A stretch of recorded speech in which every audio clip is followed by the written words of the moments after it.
오랜만에 또 뵙네요. 지난 우리가 첫 시간에는 이 천주교의 전례, 이 동양 쪽 중국과 일본의 전래된 천주교에 관해서 우리가 알아보았고요. 이제 오늘은 이 땅 조선의 한국 천주교가 어떻게 시작되었는지 보도록 하겠습니다. 그래서 오늘 주제는 찾아오시는 하느님입니다. 먼저 한국 천주교회 전사와 이제 이후에는 서학의 전례를 보도록 하겠습니다. 먼저 이제 유인물 보시면은 한국 천주교회 전사 첫 번째가 소현세자와 아담샬 신부라고 되어 있어요. 우리가 지난 시간에 소현세자에 관해서 좀 이야기를 나눴습니다. 그래서 이제 거기에 있는 내용은 한번 보시기 바라고, 이제 두 번째 관계 기록 보시면은 그때의 제가 지난 시간에 다 말씀드린 내용이에요. 근데 그것이 어떻게 기록으로 남아있는가를 보시면 되시는데,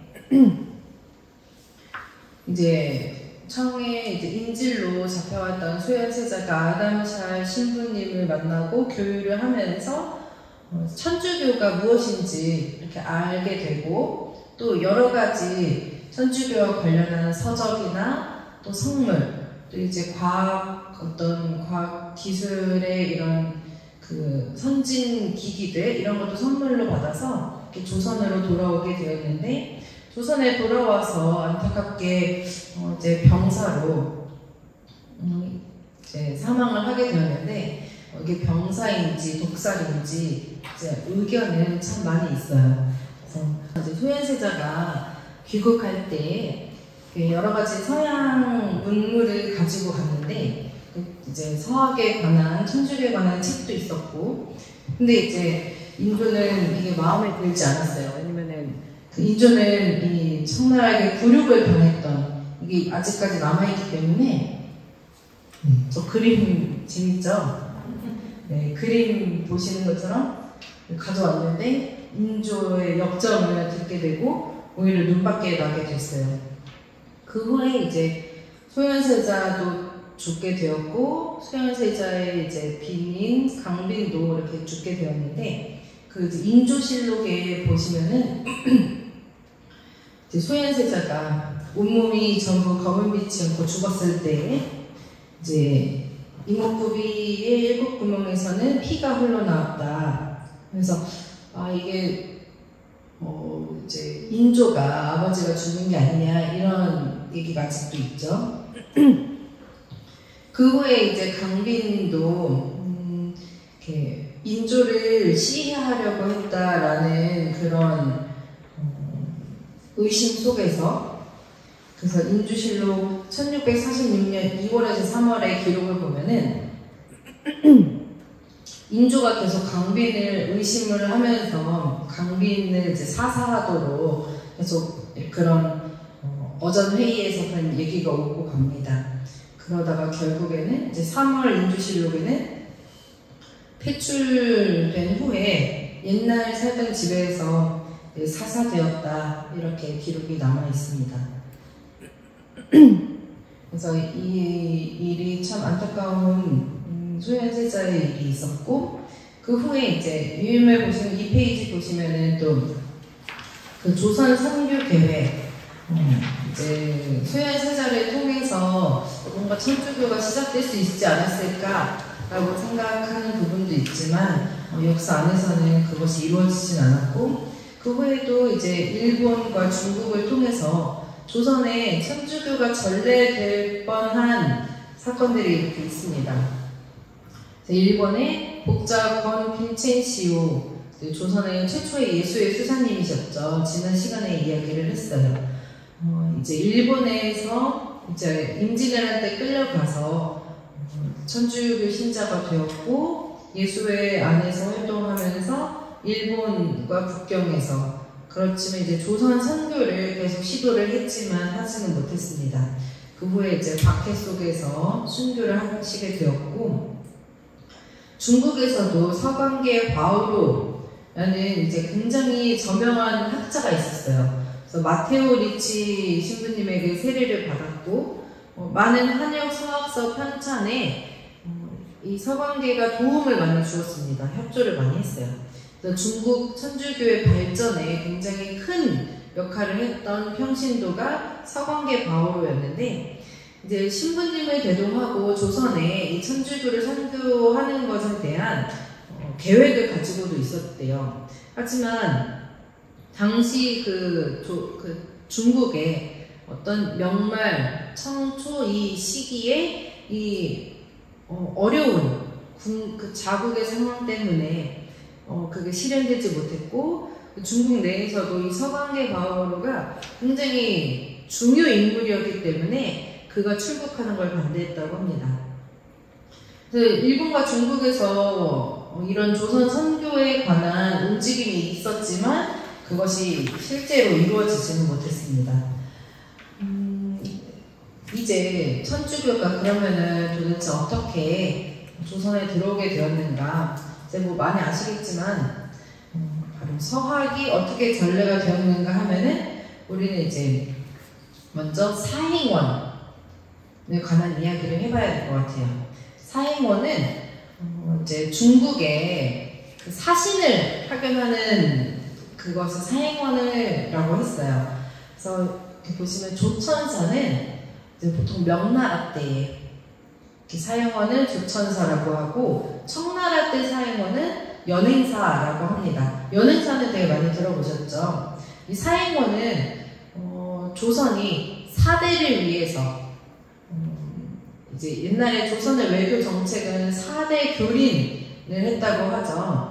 거기도 보시면 나와 있지만 사대 교린은 큰 나라를 섬기고 그러니까 중국을 섬기고 교린 그 외에 이웃 나라들과는 대등한 관계로 간다라고 하는 당시 조선의 외교 정책이었습니다.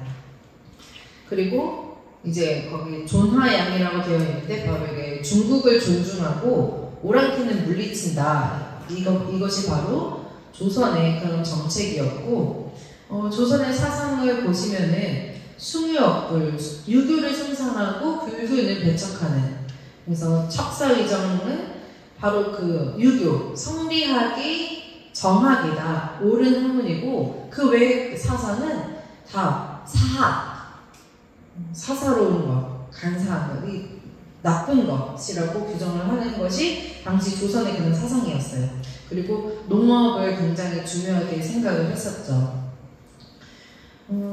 그런 조선 시대 안에서 이 사행원들이 중국의 사대를 위해서 사행원이 많이 파견이 되었는데 가서 이제 조천사는 당시 명나라 이 중국의 조근을 하는 사행이다라고 하는 건데 조근이 뭐냐면은 신하가 임금을 뵙는 건데 우리가 신하국이라는 그런 관계였던 거죠. 그리고 청나라 때에는 그냥 연경인 북경에 가는 사행이다. 왜냐면 청나라에 대한 그 조선의 이 인식이 명나라와 같지는 않았기 때문이죠. 그 외에도 이제 동지사, 정조사, 성절사는 이제 정례사행, 정기적으로 하는 그리고 임시사행이라고 하는 주청사, 사은사, 진화사 이런 것들이 있었습니다. 이런 사행원은 1637년부터 44년까지는 매년 4회, 1년에 4번이나 갔던 거예요, 정기적으로. 그런데 이제 1645년 청나라가 들어서고 청나라가 북경에 천도한 후에는 이제 1년에 4번 가던 것들을 다 합쳤어요. 그래서 그걸 동지사에 통합을 해서 1년에 한 번만 가도록 했습니다. 그게 이제 연행사였어요. 그래서 우리 이제 조선에서는 이 연행사를 많이 파견을 했는데 이 연행사를 파견할 때 이 사신단이 구성이 굉장히 인원이 많습니다. 외교를 가는 거기 때문에 그래서 이 사행원을 이끄는 정사와 부사 그리고 서장관 이제 서장관은 기록을 하는 사람이에요. 그리고 대통관은 통역을 하는 사람이고 그리고 안물관은 그 물품들을 관리하는 무역 물품들을 조공할 물건들 그리고 또 가서 무역을 할 물건들을 관리하는 사람을 이제 안물관이라고 해서 24명 그래서 총 30명이 그 이제 원래 원칙이고 이들의 모든 수행원들 뭐 말을 끄는 마부도 있을 거고 통역관의 뭐 저희 부하들도 있을 거고 그런 모든 일행을 합치면은 한 200~300명 정도가 되었다고 해요. 굉장히 큰 인원이 이제 가는 거였죠. 그 이들이 한번 이렇게 북경에 가면은 어렵게 갔는데 그냥 뭐 이렇게 임금님한테 거기 황제한테 인사만 하고 이랬습니까? 아니죠. 또 관광도 하고 또 이제 개인적인 그런 일도 보고 그래서 그런 어떤 북경에서 그 공식적인 업무를 마친 후에는 관광도 하고 사무역도 하고 이제 그랬다고 해요. 그래서 그런 기일을 뭐 명나라 때는 40일 정도 머물렀는데 청나라가 들어선 후에는 특별히 뭐 정한 기일은 없지만 대개 60일까지도 북경에 머무를 수 있었다고 합니다.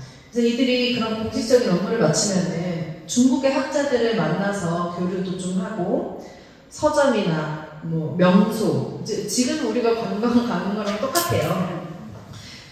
보기 힘든 거니까 이제 가서 구경도 하고 그러면서 이제 특히 북학파의 실학자인 홍대용이라는 인물은 이 북경을 방문했을 때 체류 기간 62일 동안 33일 거의 반절 이상을 반절을 청나라 학자랑 교류를 하고 또 이 서점거리가 유리창이라는 서점거리가 있었대요. 이 거리의 이름이에요.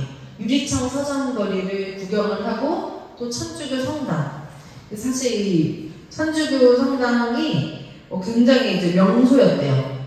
그러면은 그 서양식 건물이니까 더 이제 구경을 할 것이 많았죠. 그래서 이렇게 사행원으로 가는 사람들이 또 학자들이 많으니까 서양의 그런 과학기술에도 관심이 많았고 또 배우고자 하는 열정이 컸기 때문에 이 시간을 허투루 쓰지 않았던 거예요.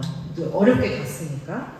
근데 이들이 이렇게 갔을 때에 우리 당시에 조선 신자들 이제 천주교에 이미 들어온 후에 사행원을 따라갔던 신자들은 보통 이제 밀사의 역할을 많이 했어요. 북경에 있는 신부님을 만나거나 주교님을 만나는.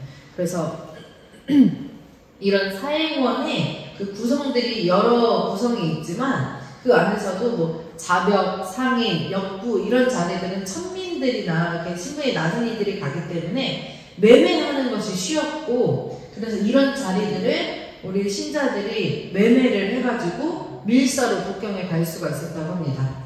이런 밀사의 역할을 한 분들은 복자 윤유의 바오로 지왕사바, 성정화성 바오로 조신차 가돌로 유증일 아우구스티노 등이 있었다고 해요. 막 굉장히 많은 신자들이 이런 이제 자리를 매매를 해서 다녀오곤 했습니다. 근데 이 북경에 가는 길이 쉬웠겠어요? 지금처럼 뭐 비행기 타고 막 슉 가고 그러지 않잖아요. 가는 데만 엄청난 이게 당시 지도로 볼 수 있는 그 사행로였대요. 이제 명나라 때에는 회로도 있었어요. 배를 타고도 갔습니다. 그래서 파란색 길이 회로고요. 이게 옛날 지도라서 잘 안 보이지만 저 위쪽으로 가는 것들이 이제 육로에 해당하는데 이제 청나라 때에는 육로만을 이용했다고 해요. 근데 사행로 자체는 별로 큰 차이는 없었어요. 근데 이제 이게 가는 데만 이제 한 40일의 여정 이제 다 가고 하면 3,100리 하지만 실제로는 50, 60일이 걸렸기 때문에 이 체류하는 기일까지 합치면은 한 5개월 내외가 소요되었다고 합니다. 그리고 이제 요즘의 지도로 보면 이렇습니다. 어떤 분이 이 길을 따라서 또 답사를 또 하신 그런 분도 계시더라고요. 이게 답사길이었대요. 그래서 이게 아래판에 이제 바다로도 갈 수 있고 저 육로로도 갈 수가 있고 그래서 이제 북경이 저 끝에요. 37이라고 적혀있는 거기까지. 그리고 저 위에 38이 열하 박지원의 열하일기 있죠? 열하가 저 위고 이게 바로 그때 박제님 왜 열하에 가냐면은 황제가 열하에 갔대요. 황제를 만나러 왔는데, 그러니까 거기까지 갈 수밖에 없었던 거죠. 그래서 이런 굉장히 긴 여정을 사행원들이 가야만 했습니다.